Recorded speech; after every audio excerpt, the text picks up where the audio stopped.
I think, when we are looking at things like the increases to the police budget here in Toronto, I want to compare that number to the increases that some other social services are getting across the city. So if we look at this as $46 million in increase, over $1 billion budget for TPS, and compare that to $15 million for TTC service expansion, $4.9 million for the Toronto Public Library, $4.6 million for the Toronto Shelter and Support Services, and only $3.6 million in increase for the Housing Secretariat that funds things like the rent bank, as well as providing funding towards Toronto community housing, seniors housing, operating subsidies, and all that sort of stuff. I think we can see where the priority in this city is.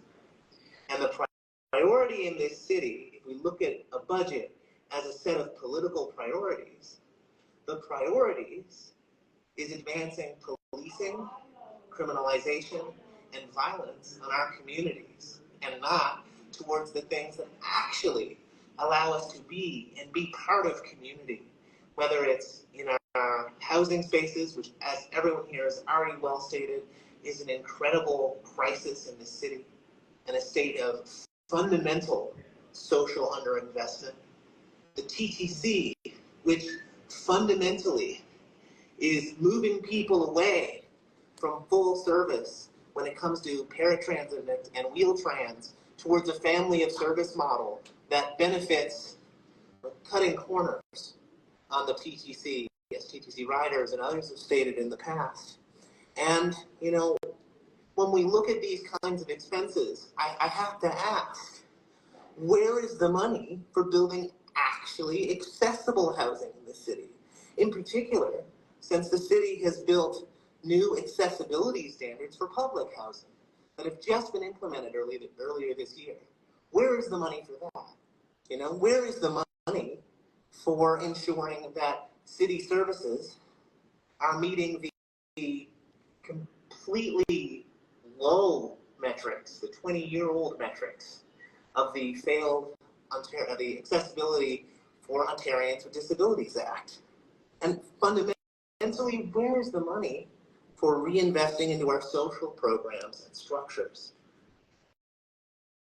Ultimately, disabled folks in this city and in cities across the province are asking these questions.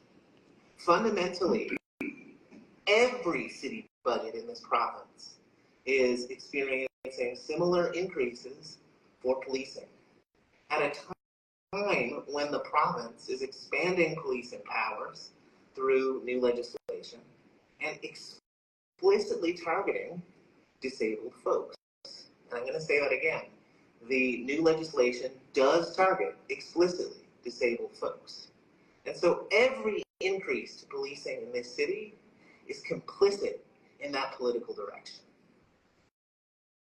Because what I want folks to really understand here is that when we're talking about, for example, unhoused communities, these are disabled communities. As the Canadian Human Rights Commission and officer of the Federal Housing Advocate has mentioned, people with disabilities are more likely to experience homelessness because of violence or abuse. And that includes 63% of women with disabilities. Overall, folks with disabilities are more likely to miss mortgage and rent payments because of financial issues than other folks. And ultimately, we've been more likely to be forced to move due to the long shadow of things since the COVID-19 pandemic, where during that period, that was less likely to happen. An aberration for 30 years of social murder across this province, but in particular in this city. Financial hardship and the difficulty to have cost of living is something that everyone in this city is familiar with. Everyone feels that here.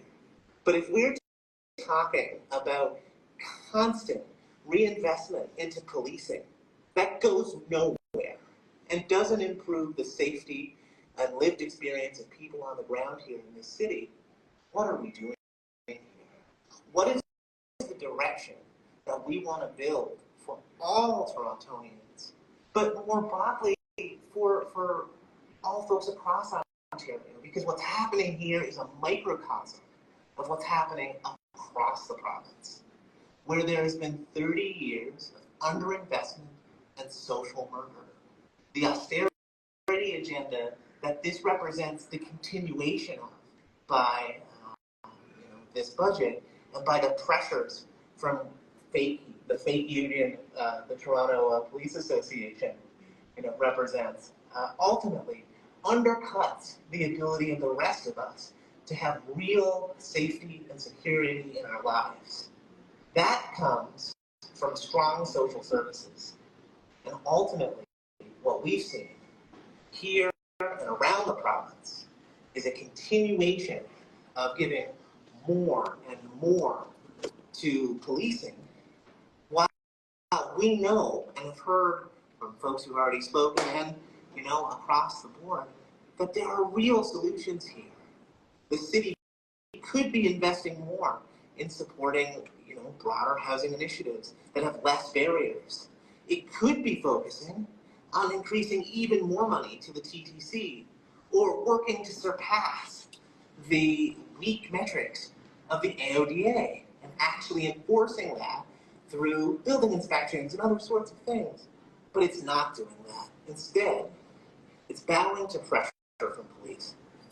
And simply, that isn't acceptable here in Toronto, and it's not acceptable around the province where it's happening as well. Thank you.